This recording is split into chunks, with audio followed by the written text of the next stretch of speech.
Beleza, pessoal? Meu nome é Tiago Carvalho. Bem-vindo ao seu canal Me Ajuda Medicina. E hoje vamos falar sobre potencial de membrana. Roda a vinheta.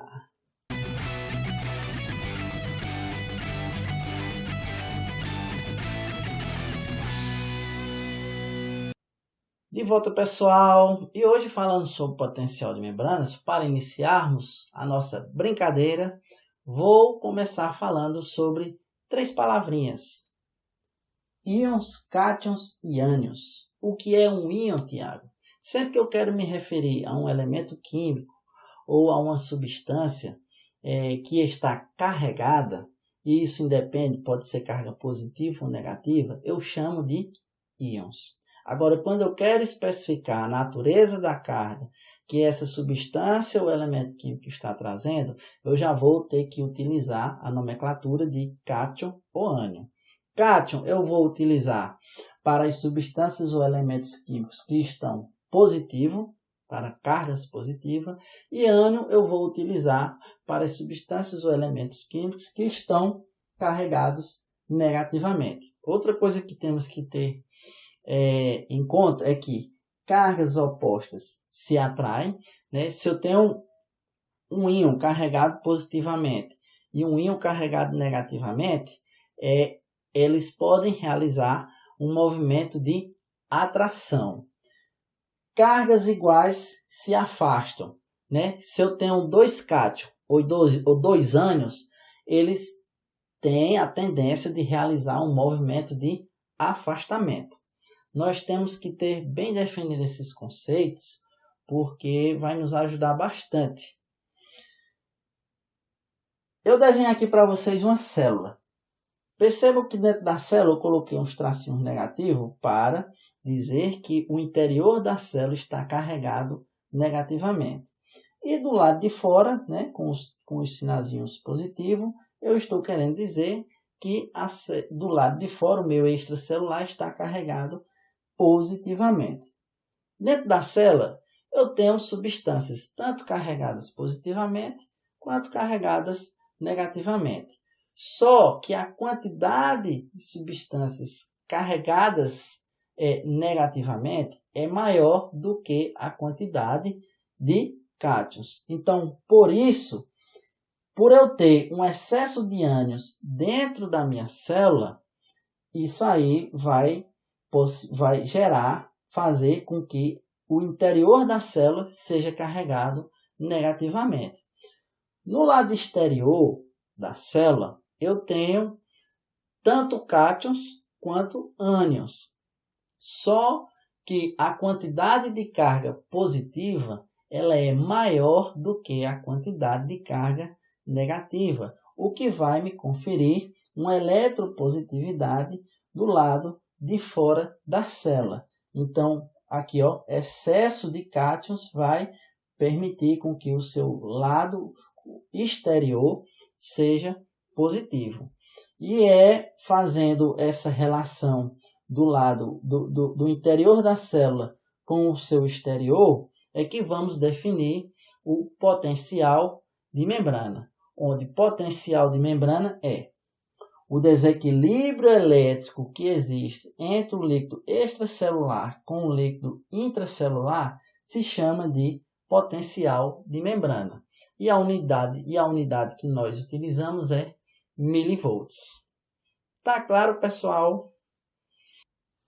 E aí você me pergunta, e o que é que contribui, Tiago, para a manutenção desse potencial de membrana? Eu te digo que é o movimento de íons pela membrana. O tempo todo nós temos íons que estão entrando e saindo da célula. E é justamente essa entrada e saída que nós temos aí a distribuição das cargas negativas para o lado, para o interior da célula e positivo para o exterior da célula. Esse movimento de íons eles podem ser realizados por dois processos, ou por difusão ou por transportativo. Difusão e transportativo já foram, inclusive, temas abordados aqui no nosso canal. Nós temos aulas e eu vou deixar aí o link na descrição do vídeo.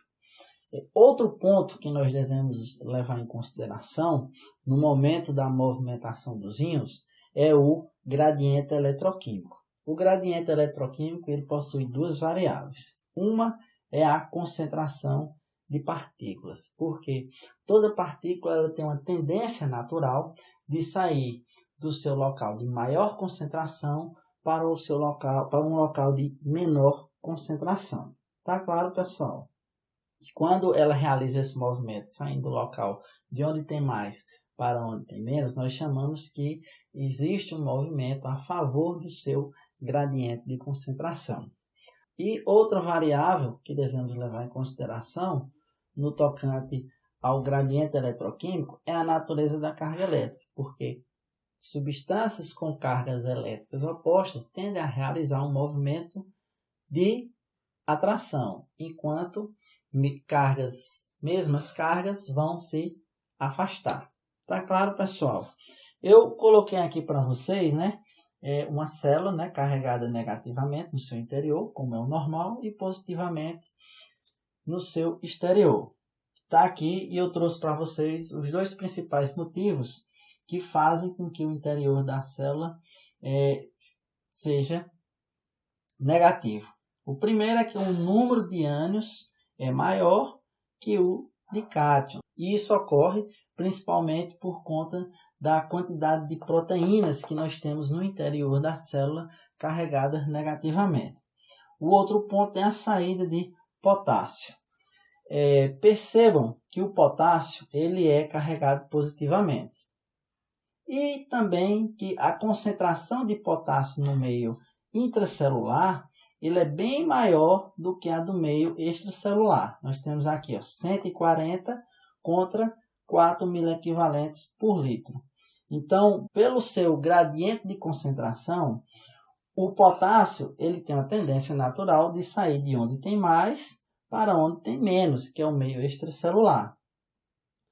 Como o potássio ele é carregado positivamente, na sua saída ele vai causar um déficit de carga positiva no interior da célula, contribuindo para o aumento do número de ânions dentro da célula. Ou seja, a quantidade de carga negativa dentro da célula ela vai tender a ser maior, porque eu tenho cargas positivas saindo de dentro da célula. E essa saída do potássio de dentro da célula é realizada por canais de potássio. Só que, pessoal, o potássio ele vai sair por conta do seu gradiente de concentração. Mas em um dado momento ele vai voltar por conta do seu gradiente elétrico. Percebam que o potássio ele é positivo e o interior da célula é negativo. Então vai haver uma atração depois do potássio para dentro da célula por conta das cargas negativas. Mas a célula lá, ela sabe o quanto que deve sair e o quanto que deve entrar. Tá certo?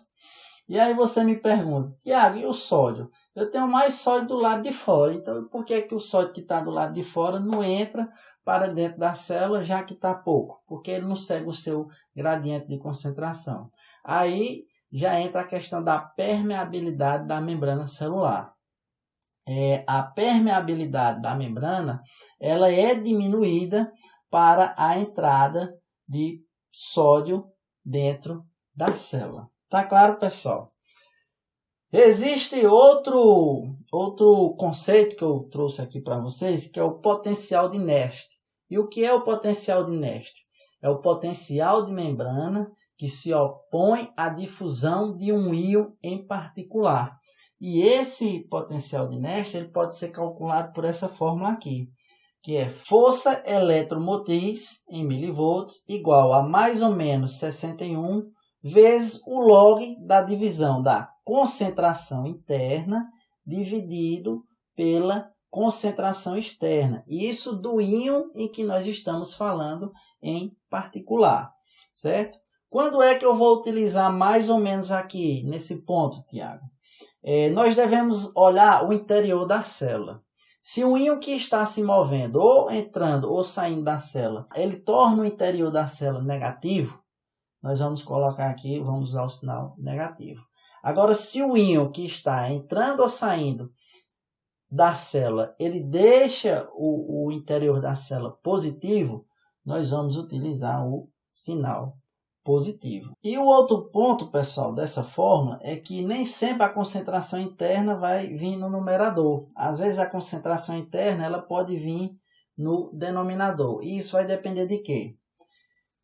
Do íon que estamos falando.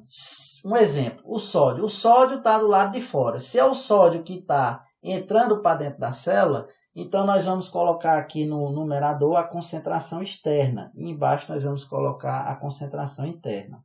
Agora, se a gente vai fazer a conta com o potássio, e o potássio está saindo daqui de dentro da célula, então aí nós vamos colocar a concentração interna no numerador e a concentração externa no denominador. Vai depender de onde está o íon. Se o íon está do lado de fora, vai vir a concentração externa no numerador. Se o íon está dentro, nós vamos colocar a concentração interna no numerador. Tá claro, pessoal? Tem esses dois pontozinhos aí que devemos observar na hora de realizar essa conta, né?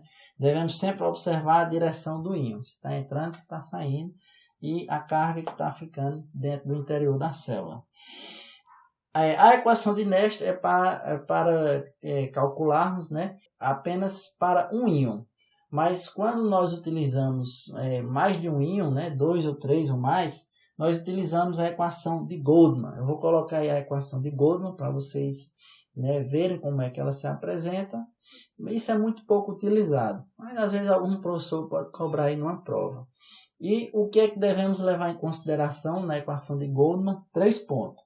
A concentração do íon em questão, né? A carga elétrica dos íons, no caso é íons, né? Porque a equação de Goldman é para 2 ou mais. E a permeabilidade da membrana celular em relação a esses íons. Pronto.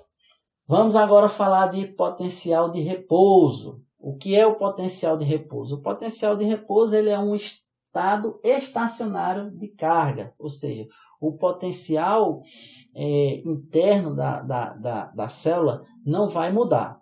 Como exemplo, eu vou citar para vocês as células nervosas. Elas possuem um potencial de membrana no seu interior de menos 90 milivolts. Isso é fixo. E sempre que a célula nervosa ela se encontra com esse potencial interno de menos 90 milivolts, nós dizemos que ela está no seu potencial de repouso. Toda célula tem um potencial de repouso específico. Agora, qualquer coisa que altere esse valor, ou para mais ou para menos, né, devido à entrada ou saída de íons, aí a célula ela já sai do seu estado de repouso. Mas potencial de repouso é um estado estacionário de carga. Não existe mudança do valor da carga, que no caso, como eu trouxe para vocês, das células nervosas é menos 90 milivolts. E quem contribui para isso, para esse potencial de repouso? Nós temos os canais de sódio e potássio que contribuem e também a bomba de sódio e potássio. A bomba de sódio e potássio, eu falei muito bem sobre a bomba de sódio e potássio na aula sobre transporte ativo. E como é que a bomba de sódio e potássio contribui para a manutenção do potencial de repouso da célula? A bomba de sódio e potássio ela é eletrogênica. Por que a gente diz que ela é eletrogênica? Porque ela contribui para a manutenção da eletronegatividade no interior da célula e da eletropositividade no exterior. E como é que ela faz isso? Na bomba de sódio e potássio, sempre vai estar saindo de dentro da célula 3 sódio. E sempre vai estar entrando 2 potássio. Mas perceba que aqui é 3 contra 2. Então, essa saída maior, né, de sódio carregado positivamente é o que vai contribuir para a manutenção da eletronegatividade no interior da célula e da eletropositividade no exterior da célula, porque sempre está saindo mais carga positiva do que está entrando. Tá claro, pessoal? Espero que vocês tenham gostado da aula.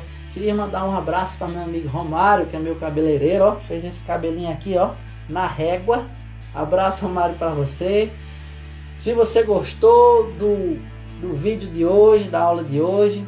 Se inscreve no canal, deixa aquele like, algum comentário, ativa o sininho. E lembre-se, nem só de pão viverá o homem, mas também de muito estudo. Deus abençoe a todos e até o nosso próximo encontro.